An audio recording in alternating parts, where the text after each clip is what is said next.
आज से लगभग 8000 वर्ष पहले त्रेता युग में जब श्री राम के वानर सेना और रावण के राक्षसों के बीच भयंकर युद्ध चल रहा था, तब रावण हारने के कगार तक पहुंच चुका था। उसके तमाम प्रमुख योद्धा हनुमान, लक्ष्मण, अंगद, नल, नील और अन्य वानर व भालू वीरों के हाथों वीर गति को प्राप्त हो चुके थे। तब रावण समझ चुका था कि वानर सेना को हल्के में लेना उसकी सबसे बड़ी भूल थी।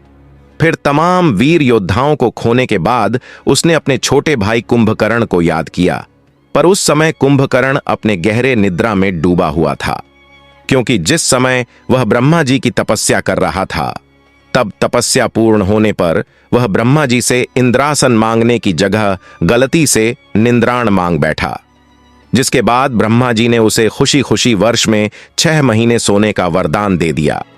दरअसल ब्रह्मा जी से वरदान मांगते वक्त देवी सरस्वती ने कुंभकर्ण के दिमाग को हर लिया था, जिसके कारण वह वरदान मांगते वक्त गलती कर बैठा। इसके अलावा भी कुंभकर्ण को भगवान शिव और ब्रह्मा जी से तमाम सिद्धियां और वरदान प्राप्त थे। वह एक बेहद शक्तिशाली योद्धा था, जिसने कि कई देवताओं को पहले भी युद्ध में परास्त किया था। इसके बाद रावण के तमाम सैनिक लग गए कुंभकर्ण को बीच निद्रा से जगाने। फिर काफी समय बाद जब उसने अपनी निद्रा तोड़ी तो वह काफी क्रोधित हुआ और उसने समय से पहले जगाने का कारण भी पूछा, जिसके बाद रावण सामने आया और कुंभकर्ण को सारी बात बताई। जिसके बाद कुंभकर्ण रावण से काफी रुष्ट हुआ और रावण को खरी खोटी सुना दी। जिसके बाद रावण ने भी कुंभकर्ण को भाई होने की दुहाई दी। जिसके बाद कुंभकर्ण ने भी भाई होने के नाते रावण का साथ देने का निश्चय किया और रणभूमि में कूद पड़ा। फिर इतने बड़े और विशालकाय राक्षस को देख वानरों और भालुओं की सेना में भगदड़ मच गई। कुंभकर्ण को आता देख सभी दुम दबाकर भागने लगे। फिर वानर सेनापति अंगद ने वानर और भालू सेनों को काफी तंज कसा और उन्हें रणभूमि से पीठ दिखाकर न भागने की सलाह दे दी। जिसके बाद वानर व भालू सेना में काफी उत्साह भर गया और वे कुंभकर्ण के सामने युद्ध के लिए खड़े हो गए। फिर कुंभकर्ण रणभूमि में आते आते ही वानरों और भालुओं को अपने पैरों तले रद्द शुरू कर दिया। उन्हें बुरी तरह से मारने लगा। कितनों को उसने अपने हाथों से मसल कर रख दिया और कितनों को तो उसने अपने दांतों तले चबा लिया। फिर यह देख वानरों के राजा सुग्रीव समेत अंगद और तमाम प्रमुख वानर सैनिक जैसे नल, नील, मैदा, द्विविमीय पर कुंभकर्ण को कुछ खास क्षति ना पहुंचा सके। कुंभकर्ण ने उन्हें एक ही झटके में काफी दूर फेंक दिया। इसके बाद कुंभकर्ण वानर और भालुओं की सेना पर हंसने लगा और उन्हें कायर बताना शुरू कर दिया।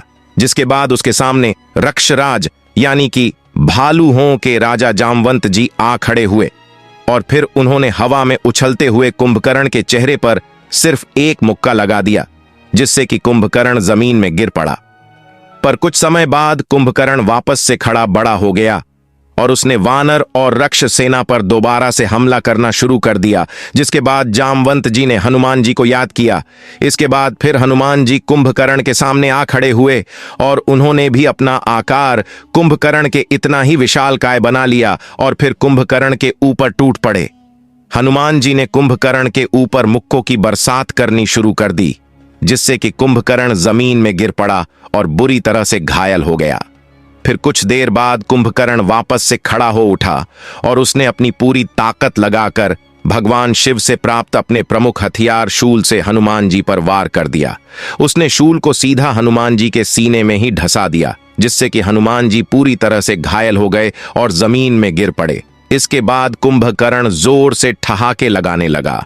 यह देख लक्ष्मण जी आग बबूला हो गए और वह तीर कमान लेकर सीधा कुंभकर्ण के सामने खड़े हो गए और कुंभकर्ण को युद्ध के लिए ललकार लगे। जिसके बाद कुंभकर्ण ने दोबारा से ठहाके लगाना शुरू कर दिया और कहा कि अभी तुम बच्चे हो, तुमसे युद्ध कर, मैं अपना समय बर्बाद नहीं करना चाहता। अपने बड़े भाई राम को भेजो, मैं उनसे ही युद्ध करूंगा और उनका अंत भी।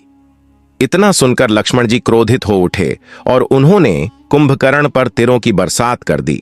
लेकिन इन तीरों का कुंभकर्ण पर कोई असर न हुआ और फिर कुंभकर्ण जोरों से ठाके लगाने लगा और लक्ष्मण सहित श्री राम का भी परिहास करने लगा। जिसके बाद हनुमान जी को होश आया। फिर उन्होंने अपने सीने में से शूल को बाहर निकाला और उसे तोड़ दिया और फिर दोबारा से कुंभकर्ण पर टूट पड़े। फिर हनुमान जी ने भी कुंभकर्ण को अपने मुखों और गदा प्रहार से बुरी तरह घायल कर दिया, जिसके बाद कुंभकर्ण वापस से जमीन में गिर पड़ा। लेकिन कुछ समय बाद वह वापस से खड़ा भी हो उठा। यह देख हनुमान जी फिर से कुंभकर्ण पर आक्रमण करने ही जा रहे थे कि उन्हें श्री राम ने रोक लिया और हनुमान जी को आराम करने की आज्ञा दे दी।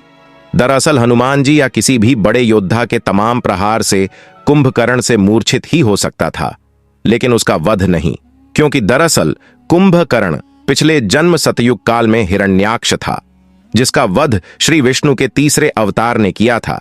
और ठीक इसी प्रकार उसके दूसरे जन्म में भी उसका वध श्री विष्णु अवतार के हाथों ही होना निश्चित था, और यह बात श्री राम भलीभांति जानते थे। फिर यहां कुंभकर्ण वानरों और भालुओं की सेना को कुचलने में पूरी तरह से जुटा ही था कि श्री राम वहां आ गए और फिर कुंभकर्ण का ध्यान अपनी ओर खींच ली। श्री राम को सामने देख कुंभकर्ण ने सोचा कि अब युद्ध को लंबा खींचना सही नहीं होगा, सीधे राम का अंत कर युद्ध को विराम दे दिया जाए। और फिर वह श्री राम की तरफ बड़ी तेजी से दौड़ने लगा। कुंभकर्ण को तेजी से सामने आता देख श्री राम ने सबसे पहले तो एक बेहद शक्तिशाली बाण से कुंभकर्ण के ऊपर एक बड़ा प्रहार कर उसे जमीन में पटक दिया। इसके बाद श्री राम ने दूसरे शक्तिशाली बाण से उसके कवच को चकनाचूर कर दिया। फिर तीसरे बाण से उसके एक भुजा को उसके शरीर से उखाड़ फेंका, जिसके बाद श्री राम ने अपने दो शक्तिशाली बाणों को एक साथ चलाकर कुंभकर्ण के दोनों पैरों को ही उखाड़ फेंका। और अंत में कोदंड नामक बेहद शक्तिशाली बाण से श्री राम ने कुंभकर्ण का सिर धड़ से उखाड़ फेंका। और इस प्रकार से कुंभकर्ण का अंत हुआ और वह वीर गति को प्राप्त हुआ। इसके बाद पूरे वानर और भालुओं की सेना में खुशहाली दौड़ पड़ी, क्योंकि उन्होंने एक बहुत बड़ी जीत जो हासिल की थी। तो यह था हनुमान जी के साथ कुंभकर्ण के युद्ध का पूरा इतिहास। तो वीडियो अच्छी लगी हो तो एक लाइक जरूर करें और साथ ही चैनल को सब्सक्राइब भी। जय श्री राम, जय हनुमान।